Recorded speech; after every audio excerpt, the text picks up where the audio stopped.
Looking out on the cosmos and wondering at the universe we are part of can raise some big questions. Questions about how vast it is and about its evolution. But there is probably a more basic question than these. A question most famously put by a 17th century philosopher who, when thinking about the cosmos and its existence, asked the most fundamental question of all. Why is there something rather than nothing? But what kind of question is this? Is it a scientific question, a philosophical question, or a religious question? It has certainly been a question contemplated and addressed by philosophers and theologians long before anyone talked about scientists. But more recently, it has become common to suggest that rather than modern science making this question any less pressing, it seems to have developed it further, adding an additional puzzle. Because one of the most revolutionary theories in physics over the last century has made us contemplate the prospect of a finite universe, arguing that it must have had a beginning, facing us with the thought, in crude terms, there was a time when it was not.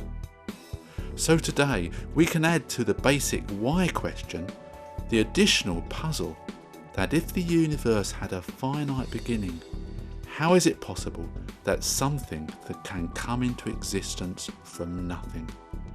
How can something like the universe just appear out of nothing? The thought that this scientific theory about the origins of the cosmos, known as the Big Bang model, might have religious implications has been there since it was first contemplated.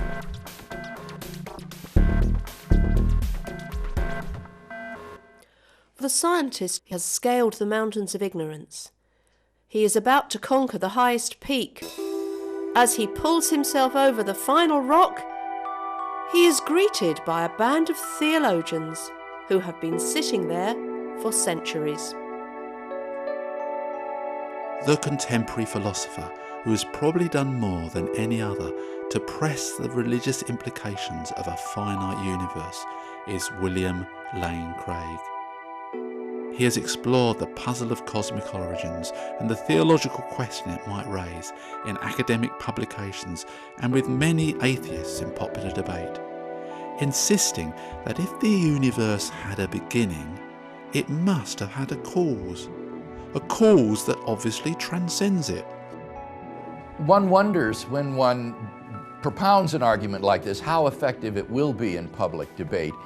And I have been stunned, frankly, by how weak the responses are to this argument when I typically defend it in a public forum or in professional journals when I publish this argument.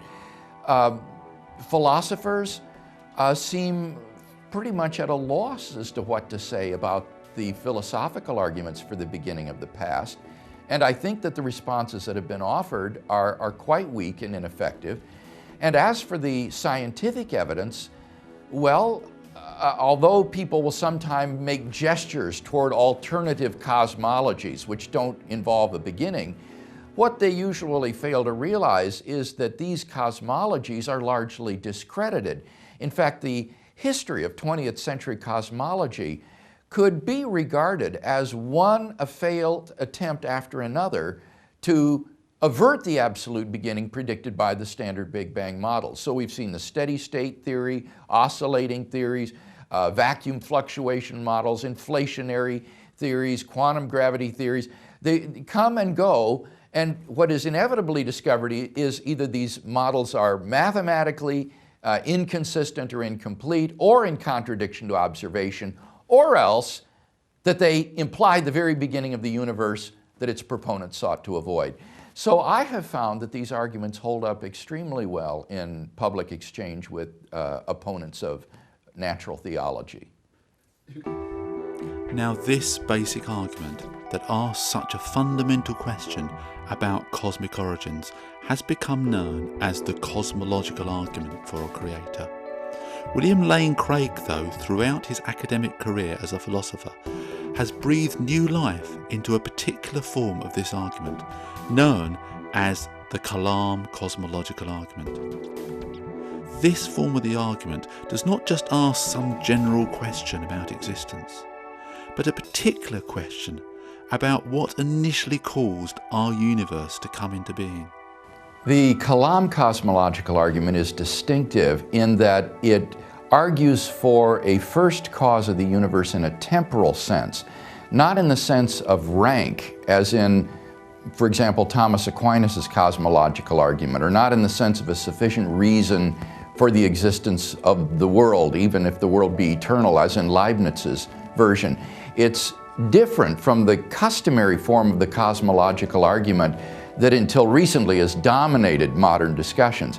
It argues that the past cannot be infinite, that the past is finite, that there was a first event, and that since something cannot come out of nothing, there must have been a transcendent cause which brought the universe into being.